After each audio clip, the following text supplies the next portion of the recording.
This is the outside of the 2021 Auto Sleeper Nuevo Ek MQ edition. If we move along, we will firstly come to the LPG filler point to fill up the gas tank. You need to pop the nozzle over this part just here, and then it's just a matter of holding a lever, twisting the nozzle round and then pulling the lever towards you to lock it onto the side of the van, and then you can then commence filling up the gas tank. You can pop in as many litres as you want, or just wait until it clicks off, exactly the same as a fuel pump, and then it's just a matter of releasing the lever, twisting it back and pulling it towards you. The bezel part just here is to take the Continental adapters. To view how much gas is in the tank, you need to come to the gauge just here. This can only be viewed when the engine is running, and you will get a series of little green lights appear, and they will disappear as the gas is used. The gas tank is just underneath the motorhome at this point here. There is a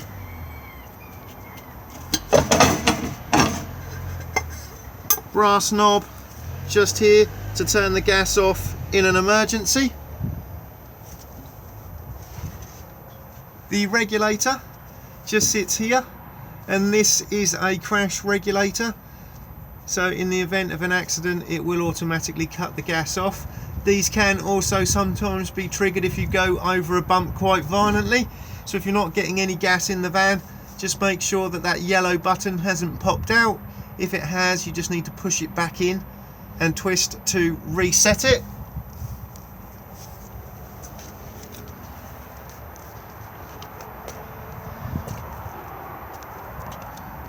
Fresh water tank drain just here, so to drain off the fresh water tank,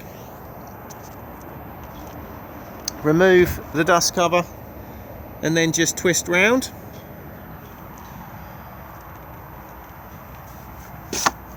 External TV satellite points just here, and there is also a 12-volt socket as well. Water into the motorhome at this point here. To fill up the fresh water tank, take the Whale collapsible hose,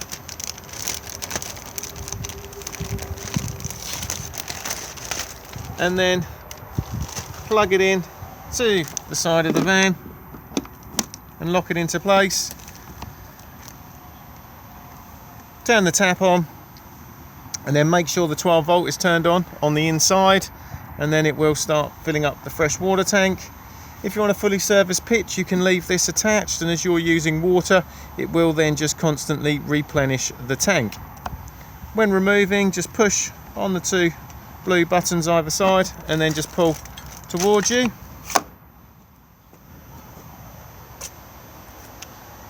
Flue for the Truma boiler just here.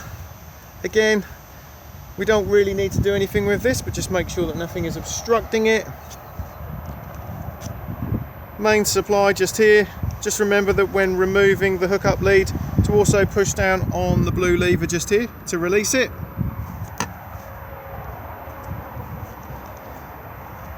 Thetford toilet cassette located just here. To remove the cassette, just lift up on the blue lever and pull towards you. Before use, remove the cap and add your toilet chemical with a small amount of water. This is also where it empties from. Just remember that when emptying it, to hold the button in just here to release the vacuum inside. It's also advisable to keep this seal lubricated. Thetford do their own seal lubricant, but any silicone-based lubricant is fine. And by turning this part just here, it allows you access to the inside, which is handy for cleaning. If any debris was to wrap itself up around the float mechanism inside, which will then give you a false reading that the cassette is always full, it can be removed and cleaned just by turning this part here and then removing it. All of these cassettes are now on wheels with pull-up handles.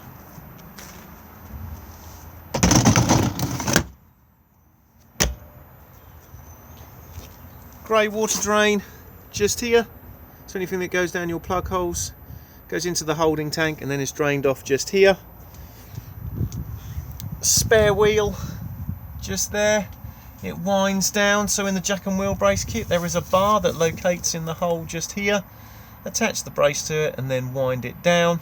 There is also an airline that is attached to the spare wheel, and the valve for it is just here, so you can check the tyre pressure and top it up if required without having to drop the spare wheel.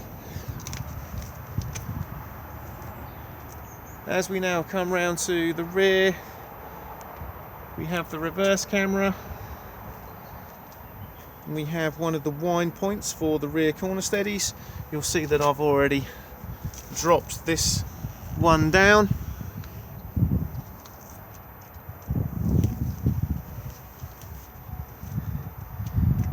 We then have the Fiamma bike rack.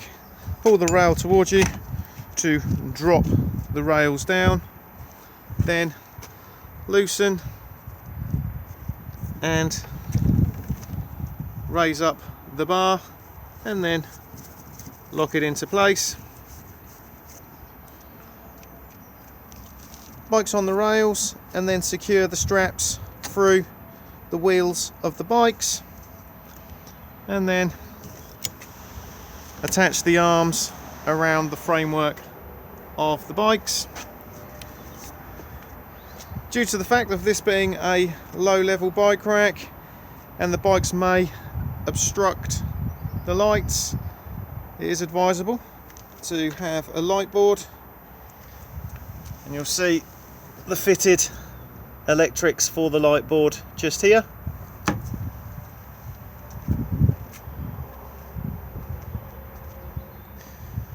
Electric step just here, just operates just inside the habitation door, just on the button here.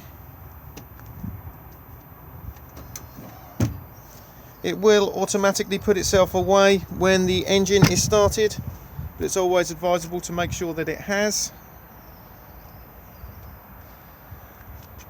Vents for the fridge. At the moment the winter covers are on, but now as we're approaching the warmer months they're not required this time of year, so do make sure that they are removed, or otherwise the fridge will overheat.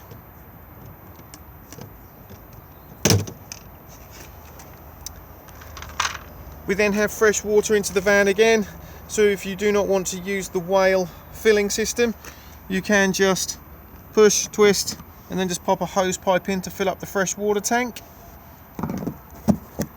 You can see that the cap is lockable.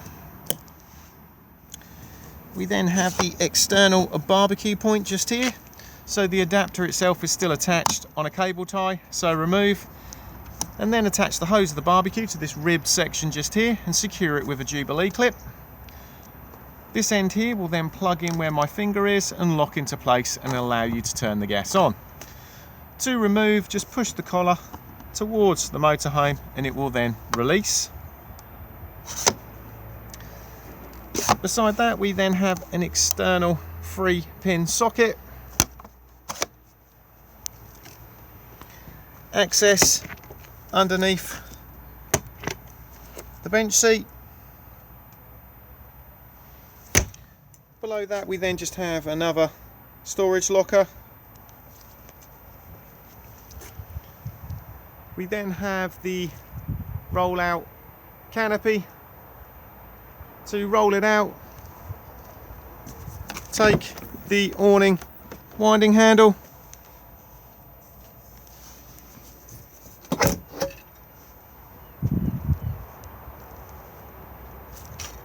and then just pop it in up here and then begin to wind to remove the canopy. As you can now see, I've wound the awning out a short distance,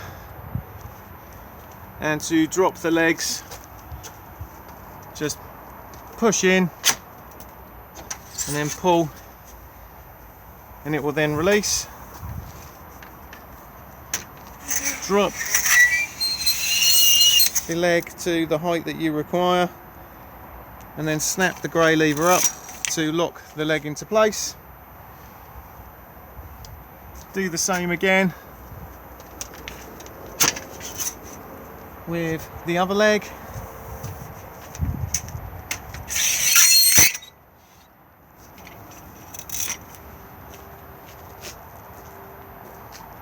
And then once it's supported, you can then continue to wind it out. The canopy will come out about 2.5 meters in total, so just about as these arms are nearly straight. Never leave the awning out in high winds, as you do run the risk of it being flipped over the roof.